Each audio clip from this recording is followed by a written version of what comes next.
si Elena Luna sa Malacanang para sa kanyang pag-uulat. Live, Elena?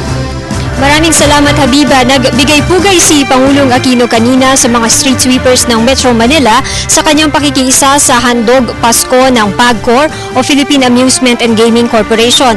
Naging tradisyon ni Pangulong Aquino na gawin ito mula taong 2010. Naging Santa Claus si Pangulong Aquino sa maagang Pasko para sa may 2,000 street sweepers ng Maynila, Parañaque at Pasay City. Naging benepisyaryo sila ng 11th day ng Bayanihan Pamaskong Handog ng PAGCOR 2012 na ginanap sa Cuneta Astrodome sa Pasay City. Talagang magandang pagkakataon po ito upang ipaabot sa inyo ang taong pasasalamat. Sa ating masisipag na street sweepers, pinapanatili ninyong malinis ang ating malansangan at daluyan ng tubig upang maiwasan ang pagragasa ng baha tuwing tag-ulan. Ipinapamalas ninyo ang disiplina at pananagutan sa kalakhang lipunan. Malinaw po, ang inyong pagpupunyagi ay pundasyon ng ating reforma. Kabalikat kayo sa pag-aangat ng mabubuting katangian ng lahing Pilipino. Salamat po. Tunay nga po kayo ang gumagawa ng pagbabago. Ng mga Noche Buena gift packs na taon-taon niyang ginagawa mula pa 2010. Pinaabot ng Pangulo ang kanyang wish na sana'y maging masaya ang kanilang pagsasaluhan kasama ang kanilang mga pamilya. Ano man ang ating katayuan sa buhay, ang mga mabuti nating sakripisyo sa trabaho, ang mga individual nating pagkakawang gawa at tuwinang pagpanig sa tama ang pumapanday mga tagumpay.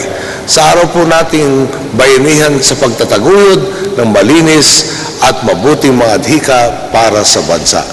Wala pong makakahadlang sa itinataguyod nating malawakan at pangmatagalang kaunlaran.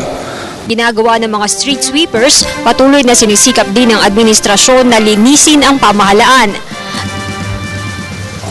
Patuloy po natin lilinisin ang ating pamahalaan upang epektibong makapaglingkod sa ating mamamayan. Walang alinlangan nating inaalis ang mga agyo at dumi sa sistema. Kakibat ng pagpapanagot natin sa mga tiwali, pinabibilis din natin ang pagpapabuti sa kapakanan ng mas nakakarami. Ang gusto po natin, ang inyong sipag at sakripisyo ay may katumbas na pag-asenso.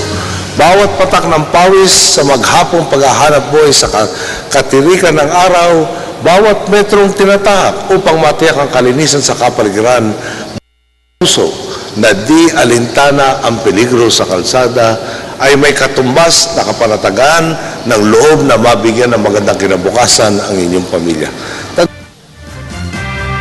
Naglaan ang PAGCOR ng 2.8 million pesos para sa pamaskong handog nila ngayong taon. Lain itong magbigay pugay ngayong panahon ng Kapaskuhan sa mga sakripisyo ng mga ordinaryong Pilipino tulad ng mga street sweepers. Sa mga sandaling ito, Habiba, ay nakabalik na si Pangulong Aquino dito sa palasyo para sa sunod-sunod niyang meeting. Alauna nagsimula ang meeting nila ni Executive Secretary Paquito Ochoa Jr. Alas 3 naman ng hapon magsisimula ang meeting niya kasama ang mga taga-OPAP o Office of the Presidential Advisor on the Peace Process. At yan ang ating balita mula dito sa Malacanang sa tulong ng RTVM. Ako si Elena Luna para sa Telebisyon ng Bayan.